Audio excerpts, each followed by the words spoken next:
Hollywood silver screen presenting trolls.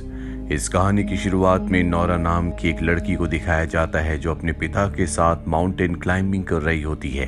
ऊपर चोटी में पहुंचने के बाद उसके पिता उसे सामने पहाड़ दिखाते हैं और कहते हैं कि आज भी हमारी दुनिया में ट्रॉल्स हैं जो अपने आप को दुनिया से इंसानों से छुपा कर रखते हैं। नोरा के पिता ने उसे कुछ वक्त पहले एक कहानी सुनाई थी जिसमें उन्होंने 13 ट्रॉल्स के बारे में बताया था जो एक पार्टी में गए थे जहां पर उन्होंने बहुत ज्यादा नशा कर लिया था, जिसके बाद वो सूरज की रोशनी में आ गए जिसकी वजह से वो पत्थर के बन गए।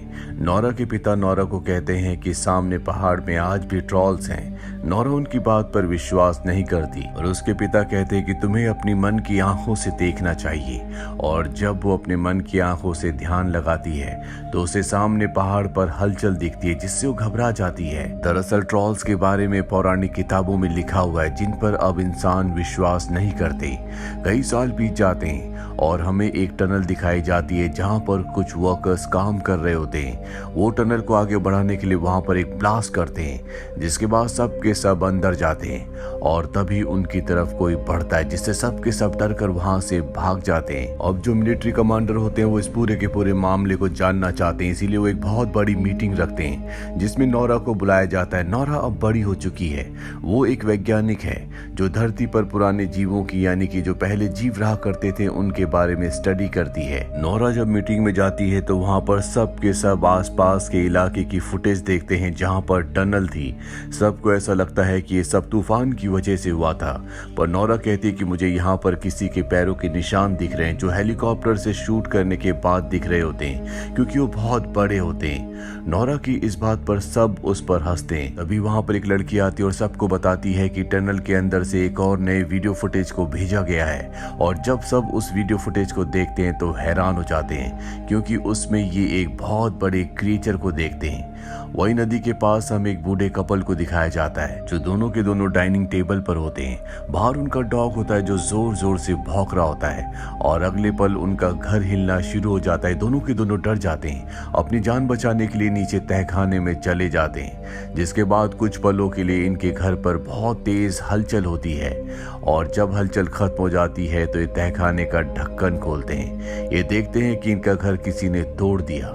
इस केस को स्टडी करने के लिए नोरा और उसके साथी जिसका नाम एंड्रियास है उन दोनों को यहाँ पर भेजा जाता है जहाँ उनकी मुलाकात कैप्टन से होती है। वो बताता है कि नदी पार करके कोई बहुत बड़ी चीज आई और उस बड़ी चीज ने इनके घर को तोड़ दिया।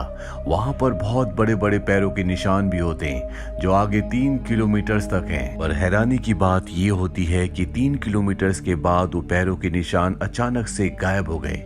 सभी जानना चाहते हैं कि अगर कोई बहुत बड़ी चीज यहाँ से गुजरी थी तो गई कहाँ। नोरा एंड्रियास को और कैप्टन को अपने पिता के पास ले जाती है क्योंकि उसके पिता दुनिया से अलग सोचते थे और साथ ही उन्होंने पहाड़ों के ऊपर ट्रॉल्स के ऊपर बहुत स्टडी की है। नोरा जब अपने पिता के घर जाती है तो देखती है कि आज भी उनके घर पर बहुत सारी ट्रॉल्स की फोटोज होती है जिन पर दुनिया विश्वास नहीं करती। नोरा के पिता नोरा और उसके दोनों साथियों को बताते हैं कि आज से कई साल पहले पहाड़ों से कोई चीज निकली थी जिसके बाद वो अचानक से गायब हो गई। गवर्नमेंट को इस बारे में पता था लेकिन उन्होंने दुनिया से इस बात को छुपाया। नोरा अपने पिता को बताती है कि आज भी पहाड़ों से कोई चीज निकली है और अब उसके पिता को पूरा यकीन हो चुका है कि वो चीज ट्रॉल के अलावा कुछ नहीं हो सकती। वो नोरा और उसके साथियों को बताते हैं कि हजारों साल पहले ट्रॉल्स इस दुनिया में खुलेआम रहा करते थे। जो भी इंसान उनसे बात करने की या संबंध रखने की कोशिश करता था उसे सजा दी जाती थी। और अब नोरा अपने पिता एंड्रियास और कैप्टन के साथ उस जगह पहुंच जाती है जहां पर पैरों के निशान थे। यहाँ पर नोरा के पिता पहाड़ों को पत्थरों को बहुत ध्यान से देख रहे होते हैं जिस पर एंड्रियास और कैप्टन उसके पिता को पागल समझते हैं। दरअसल पूरी दुनिया उसके पिता को पागल ही समझती है क्योंकि वो ट्रॉल्स की बातें करते हैं जो दुनिया के लिए एक कहानी है। नोरा भी अपने पिता की बातों पर विश्वास नहीं करती। नोरा अपने पिता के पास जाती है और कहती है कि यहाँ पर कुछ नहीं है और तभी अचानक आसमान में बादल आना शुरू हो जाते हैं। नोरा को अजीब सी गंध आती है और जब वो पीछे पत्थर को देखती है तो उसकी एक आंख खुलती है। दरअसल ये एक ट्रॉल होता है जो अब इन चारों के सामने खड़ा हो जाता है। सारे के सारे अपनी जान बचाने के लिए हेलीकॉप्टर से वहां से भागते हैं। साथ ही ये उसे लाइव रिकॉर्ड करके वहां पर दिखाते हैं जहां पर मिलिट्री कैंप है जहां पर बड़े बड़े ऑफिसर्स हैं। और अब सबको यकीन हो चुका है कि ये एक बहुत बड़ा मिथिकल क्रीचर है जो इस दुनिया के लिए खतरा हो सकता है। वहां पर नोरा पहुंच जाती है। वो कहती है कि मैं इस केस पर, इस क्रीचर के ऊपर और भी स्टडी करना चाहती हूँ, लेकिन प्राइम मिनिस्टर कहती है कि जब तक तुम इसे स्टडी करोगी तब तक दुनिया के लिए बहुत बड़ा खतरा बन जाएगा। तुम्हारा काम खत्म हो चुका है और अब मिलिट्री अपना काम करेगी, यानी कि ये उस ट्रोल को मारना चाहते हैं। यहाँ पर कैप्टन अपनी टीम के साथ वहां पर जाने की तैयारी कर रहा होता है। नोरा कहती कि हम भी तुम्हारे साथ जाना चाहते हैं। हालांकि कैप्टन को इस बात की इजाजत नहीं होती, लेकिन फिर भी वो नोरा को, उसके पिता को और एंड्रियास को अपने साथ ले जाता है। ये उस जगह घात लगाकर बैठ जाते हैं जहां पर अब कुछ ही पलों में ट्रॉल आने वाला है और अगले पल इनके सामने विशाल ट्रॉल होता है। इसके ऊपर कई हमले किए जाते हैं जिससे ट्रॉल को बहुत गुस्सा आ जाता है। वो इनके ऊपर हमला करना शुरू कर देता है जिससे काफी सारे सोल्जर्स मारे जाते हैं और अब सब अपनी जान बचाने के लिए भागने लगते हैं। लेकिन तभी नोरा के पिता ट्रॉल के सामने आ जाते हैं। वो उससे कहते हैं कि तुम शांत हो जाओ, तुम पर कोई भी हमला नहीं करेगा।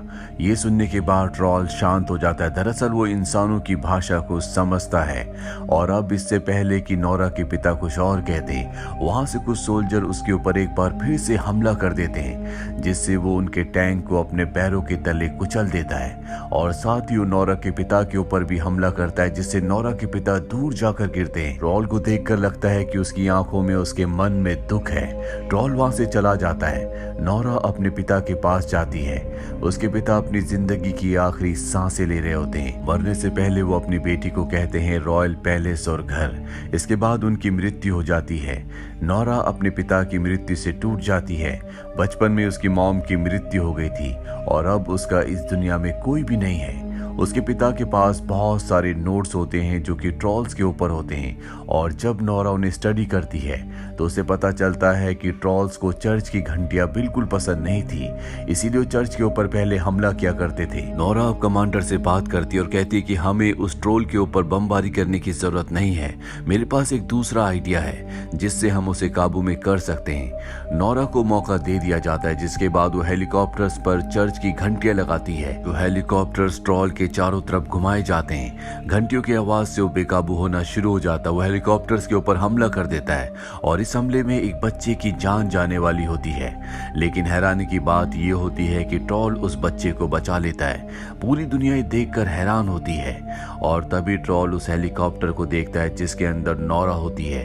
वो उसे देखकर वहां से चला जाता है। क्योंकि अब नोरा अपने काम में फेल हो चुकी है, इसीलिए उसे इस प्रोजेक्ट से, इस मिशन से निकाल दिया जाता है और तय किया जाता है कि उस ट्रॉल के ऊपर बड़ी बड़ी मिसाइल्स फेंकी जाएंगी जिस वजह से पूरे शहर को खाली करवाया जाता है। नोरा को कुछ समझ नहीं आता कि उसे क्या करना चाहिए। तभी उसे अपने पिता के आखिरी शब्द याद आते हैं जिसमें उन्होंने कहा था रॉयल पैलेस। वो समझ जाती है कि हो न हो ट्रॉल वहीं जाएगा, इसीलिए वो अपने साथी एंड्रियास के साथ किंग पैलेस पहुंच जाती है जहां पर उसे किंग का चीफ मिनिस्टर मिलता है। वो बताती है कि हो सकता है कि ट्रॉल यहां पर हमला करे और अगर वो ऐसा करता है तो इसकी कोई ना कोई बड़ी वजह होगी। चीफ मिनिस्टर बताता है कि पौराणिक किताबों में लिखा हुआ है कि अगर किसी राजा का घर दूसरे राजा के घर के ऊपर बनाया जाए तो बहुत शुभ होता है। और यहाँ पर जहाँ पर किंग पैलेस है, पहले यहाँ पर ट्रॉल्स का घर हुआ करता था जो इन पहाड़ों के राजा थे, लेकिन यहाँ के राजा ने उन सब को मरवा दिया ताकि उनके घर पर अपने महल को बनाया जा सके। लेकिन एक ट्रॉल के बच्चे को जिंदा छोड़ दिया गया जिसे यहाँ से बहुत दूर पहाड़ों में अंधेरों में भेज दिया गया और अब जो ट्रॉल वापस लौट कर आया है शायद ये वही बच्चा है जो कई 100 सालों के बाद नींद से जागा है और अब वो अपने घर वापस आना चाहता है। इसके बाद चीफ मिनिस्टर इन सब को एक खुफिया जगह ले जाता है जहां पर बहुत बड़े बड़े स्केलेटन्स होते हैं और ये उन्हीं ट्रॉल्स के होते हैं जिन्हें कई 100 साल पहले मार दिया गया था। यानी कि जो रॉयल फैमिली थी उन्हें इन ट्रॉल्स की सच्चाई के बारे में पता था, लेकिन हमेशा उनकी सच्चाई को दुनिया से छुपा कर रखा गया। अब नोरा यहाँ पर एक कंकाल के ऊपर, एक हड्डी के ऊपर यूवी टॉर्च की रोशनी डालती है और तभी वो हिस्सा पत्थर का बन जाता है। उसे बचपन की वो कहानी याद आती है जो उसके पिता ने सुनाई थी जिसमें 13 ट्रॉल्स थे जो सूरज की रोशनी में बाहर आ गए थे, जिसके बाद वो पत्थर के बन गए। अब उसे पता है कि ट्रॉल को कैसे हराना है, इसीलिए कैप्टन को कॉल करती है और बताती है कि मुझे पता चल चुका है कि हम ट्रॉल को कैसे हरा सकते हैं। हमें एक बहुत बड़े यूवी लाइट के सिस्टम का अरेंजमेंट करना होगा, साथ ही ट्रॉल को खुले में लाना होगा। दरअसल कोई भी नहीं चाहता कि मिसाइल्स का इस्तेमाल किया जाए क्योंकि इससे बहुत बड़ी तबाही होगी। नोरा ट्रॉल को अपनी तरफ अट्रैक्ट करने के लिए अपने साथियों के साथ गाड़ी में एक ट्रॉल के स्केलेटन को बांध देती है जिससे ट्रॉल अट्रैक्ट होकर उनकी गाड़ी का पीछा कर करने लगता है, लेकिन जब वो अपनी गाड़ी को रोकती है तो वो स्केलेटन नीचे गिर जाता है, जिसे ट्रॉल उठाता है और उसे देखकर वो बहुत ज्यादा इमोशनल हो जाता है क्योंकि ट्रॉल का इस दुनिया में कोई भी नहीं बचा। तभी उसके हाथ से वो स्केलेटन गिर जाता है, जिससे वो चकनाचूर हो जाता है। ट्रॉल को अब गुस्सा आ चुका है, वो नोरा की गाड़ी का पीछा करने लगता है। नोरा भी अपनी जान बचाने के लिए तेजी से गाड़ी को चलाती है। वहीं अब वो पल भी आ चुका है जब ट्रॉल के ऊपर मिसाइल से हमला करना है। नोरा का जो साथी एंड्रियास है, उसकी दोस्त उसी डिपार्टमेंट में है जहां से मिसाइल्स को लॉन्च किया जाना है, और वो अपनी दोस्त से कहता है कि तुम्हें पूरे सिस्टम को हैक करके जैम करना होगा।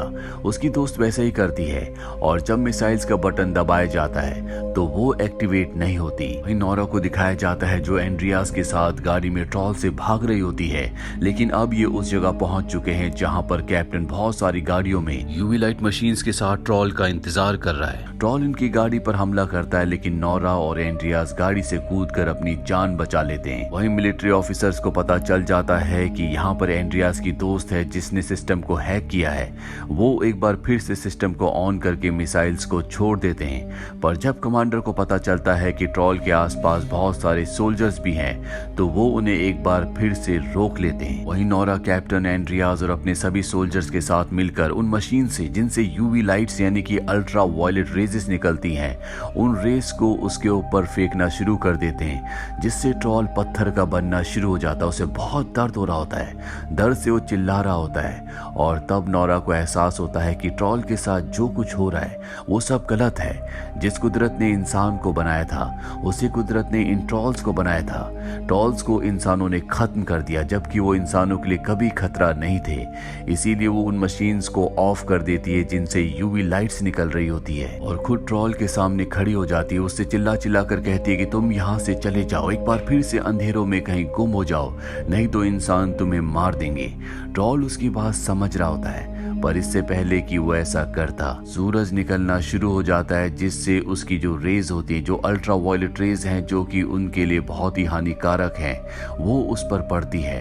ट्रॉल पत्थर का बनकर वहीं पर गिर जाता है और इस तरह से ट्रॉल का खात्मा हो जाता है।